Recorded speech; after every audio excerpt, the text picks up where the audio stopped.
बिस्मिल्लाहिर्रहमानिर्रहीम भाई। मैं नाश्ता बना रहा था और नाश्ते में आपको दिखाऊंगा।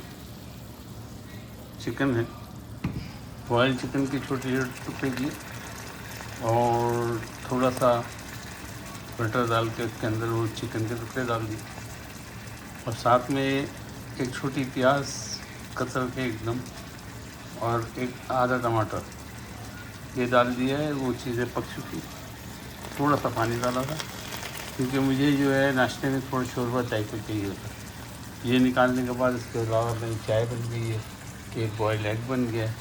अभी मैं रोटियां हैं जो रोटियां मुझे लिए बना के मेरे घर वाले फ्रीज़ कर देते, और फ्रीज़र में रोटी रखने से ये होता है उसकी जो शुगर वाली क्वालिटी जो होती है वो कम होती जाती है, शुगर कम होती है। तो कॉल किसी डॉक्टर की, तो अब हम वैसी रोटी बना देते हैं और जनाब अभी आपको रोटी बना के दिखाता हूँ। फ्राई पैन गर्म हो चुका है, मैं इसमें थोड़ा सा बटर डालूँगा। थोड़ा सा मैंने इसमें बटर डाल दिया और जनाब फ्रीज़र की रोटी, याद रहे फ्रीज़र की रोटी के अंदर शुगर की तादाद कम हो जाती है, इसलिए इसको फ्रीज़र में रखा जाता है। ताज़ी पका के फ्रीज़र में रख देते हैं मेरे लिए, और मैं इसको सुबह उठ के इस तरह पहले मैंने अपना मुगलगल कहते हैं सालन को तैयार कर लिया, चिकन का मुगलगल। और अब मेरी रोटी जो है वो पराठे के तौर पे थोड़ी ताकत के लिए बटर, असली बटर के अंदर पकाता हूँ। कभी कभी नहीं पकाता, जैतून का तेल डाल लेता हूँ। तो ये जनाब रोटी,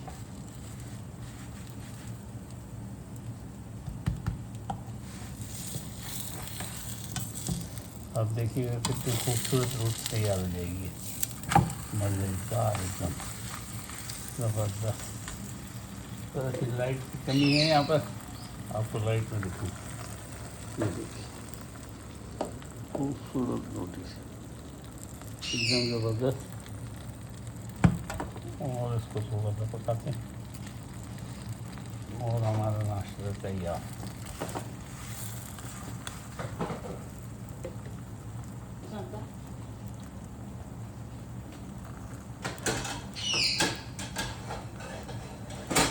One minute I am making video, after that I will talk.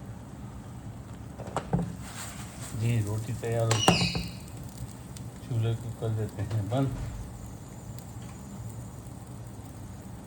और ये रोटी तो मैं निकाल के दिखाता हूँ आपको। ज़बरदस्त किस्म की पराठे, ये देखिए। तो हमारे नाश्ते में उबले हुए अंडे और पराठा और ये मुगलगल जिसको सालन कह सकते हैं आप, सालन टाइप का ये बना लिया है। इंशाअल्लाह उसके साथ चाय होगी ज़बरदस्त।